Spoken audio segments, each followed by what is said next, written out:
Even with modern treatment advances, an HIV diagnosis can be devastating news, as many Americans still consider it a death sentence. I just felt so much shame.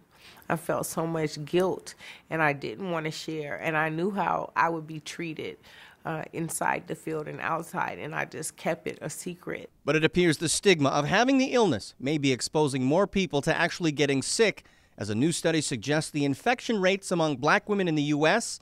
is 5 times higher than reported by the Centers for Disease Control. Part of the reason is because there's rampant denial. Dr. Marjorie Hill is Chief Executive Officer of the Gay Men's Health Crisis in New York. She says the results should be a wake-up call for black women in the United States.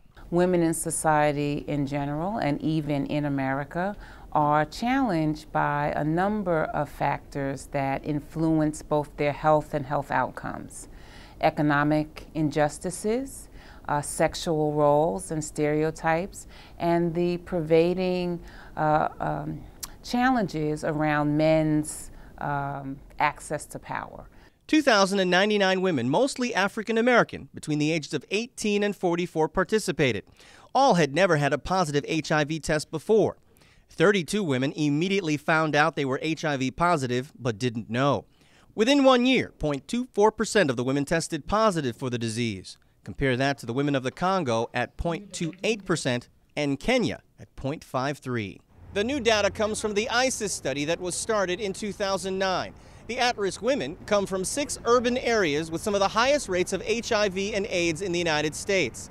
They're Baltimore, Maryland, Atlanta, Georgia, Washington, D.C., Raleigh-Durham, North Carolina, Newark, New Jersey, and right here in New York. Health officials had thought they were on the right track in curbing the spread of HIV and AIDS. This after decades of public awareness campaigns that stress behavior modification and getting medical help once a person is diagnosed. Showing that treatment drops the risk of infecting another individual by 96%. All in combination really give us an opportunity to drop that incidence curve. But it seems African American women, who already had a new infection rate of more than 30%, have lost even more ground to one of the world's deadliest viruses.